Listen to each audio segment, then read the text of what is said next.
Padre Pio lived in a world that was far more spiritual than most of us realize.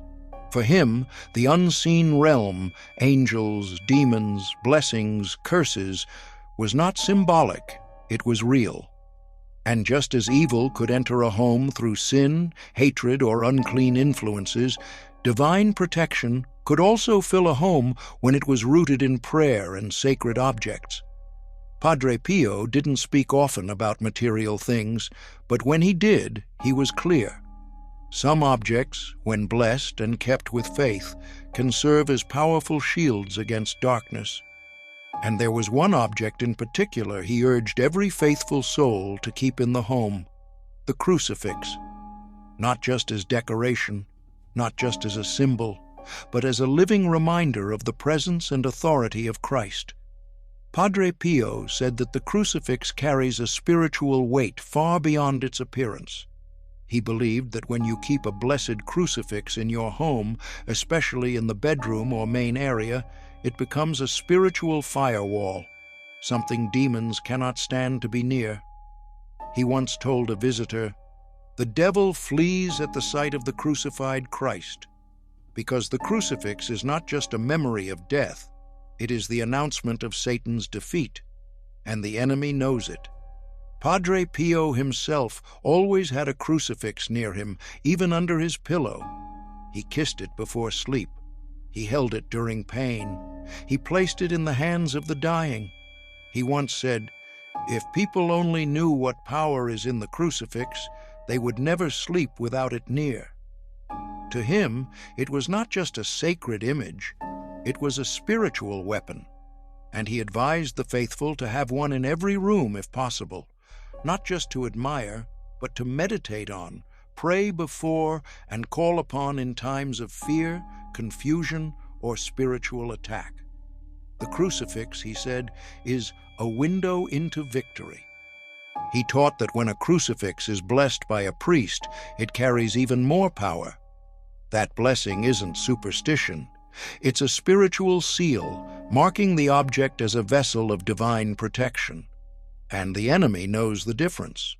Padre Pio warned people not to treat religious objects as trinkets. They are not decorations, they are instruments of faith, and when used with reverence, they can change the spiritual climate of a house. He said that homes with crucifixes tend to be more peaceful, not because of the wood or the metal, but because the presence of Christ reigns there more clearly. Padre Pio didn't just recommend the crucifix for comfort.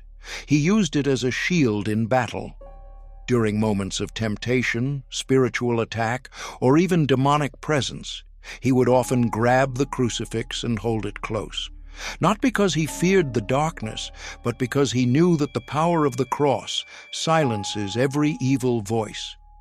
He once said, "The devil fears the crucifix more than exorcisms, more than holy water, more than anything, because the cross is the sign of his eternal defeat." It wasn't magic, it was truth, and truth, when held with faith, becomes a sword. There are stories of Padre Pio being physically attacked by demonic forces in his cell at night, knocked to the ground, his body beaten, his soul tormented. But every time, he would crawl to his crucifix. He would kiss it, cling to it, sometimes weep into it, and the enemy would be driven out. He said, "When I hold the cross, I hold victory." He urged his spiritual children to do the same, not only during spiritual warfare, but in the ordinary darkness of life: fear, anxiety, grief, temptation, sickness. He taught that the cross has a mysterious ability to bring peace to the tormented soul when nothing else does. He also spoke of the crucifix as a silent teacher.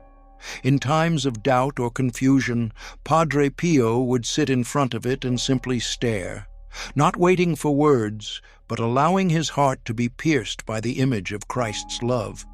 He told others to do the same, to place the crucifix somewhere they would see it daily, to gaze at it when angry, when restless, when exhausted. He said, "One look at the crucified Christ can calm a storm within you." Why? Because the crucifix reminds the soul that it is not alone, that suffering has meaning, and that victory comes through surrender. Padre Pio especially encouraged families to place a crucifix above their front door or near their dining table. He believed this marked the home as a place where God dwells. He said it sends a message to both heaven and hell. This house belongs to Christ. And he warned that many households suffer spiritual chaos, arguments, depression, nightmares, tension, because Christ is not enthroned in the home.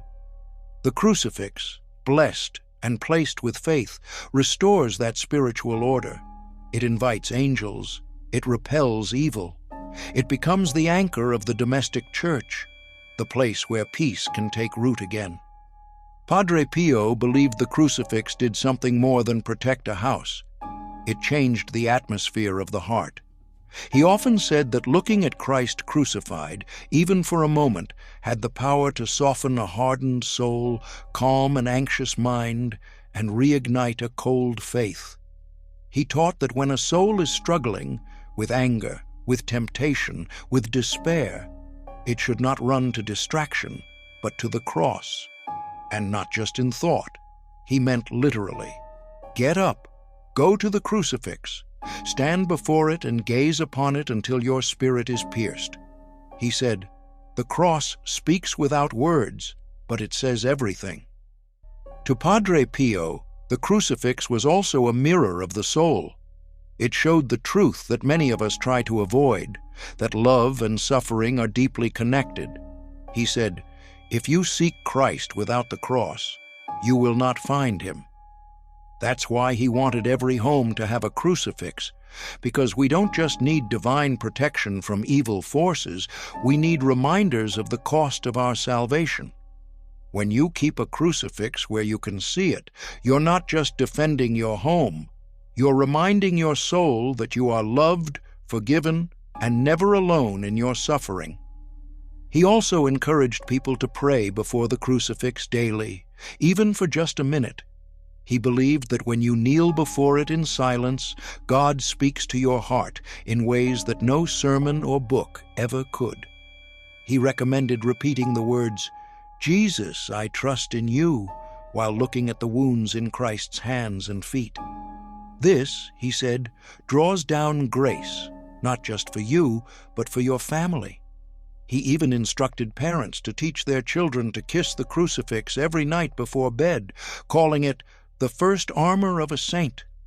Because the earlier a soul learns to love the cross, the stronger it becomes against the darkness of the world. And it wasn't just about external threats. Padre Pio said that many people suffer spiritual oppression, depression, or confusion not because of outside evil, but because their own hearts have drifted. The crucifix, he taught, realigns the soul. It recenters the spirit. It reminds us what matters. That's why he kept it close at all times, in his cell, in his chapel, even tucked beneath his habit. He once told a suffering man, "Put a crucifix in your pocket and hold it when you are afraid. The devil cannot stand to see the one who defeated him." In the final years of his life, Padre Pio grew more urgent about the importance of the crucifix, not just because the world was changing, but because the war for souls was intensifying. He saw how easily people forgot God, how quickly homes became filled with noise, distraction, sin, and spiritual emptiness. And so he begged the faithful to enthrone Christ visibly in their homes, not just in the heart, but on the walls, in the bedrooms, above the doors.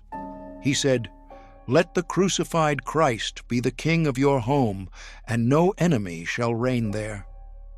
He made a striking promise to those who would keep a blessed crucifix with reverence. Their homes would be under divine watch.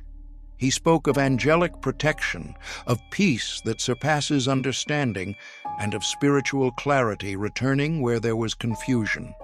He said families who pray before the crucifix together, especially the rosary, would experience healing.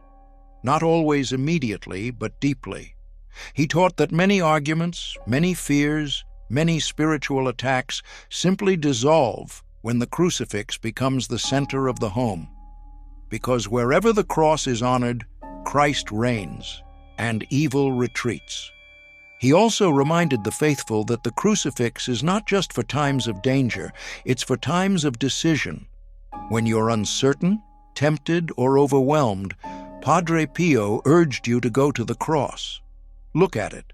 Ask yourself, would this please the one who died for me? He said the crucifix sharpens the conscience, strengthens the will, and humbles the heart. And if you listen closely, it speaks. It says, you are loved, you are forgiven, you are called to something higher. That's why he called the crucifix the most honest teacher and most faithful friend you'll ever know. So, what did Padre Pio want you to do? Very simply, get a crucifix, have it blessed, put it in a place of honor, and pray before it, every day, even briefly. He promised that if you do, your home will not just be protected, it will be transformed. You'll begin to notice a change in your heart, your family, your peace. And when darkness tries to enter, it will find the doors sealed not by locks, but by faith. Because the crucifix isn't just wood and nails, it's the throne of love, the key to victory, and the greatest protection you'll ever hold.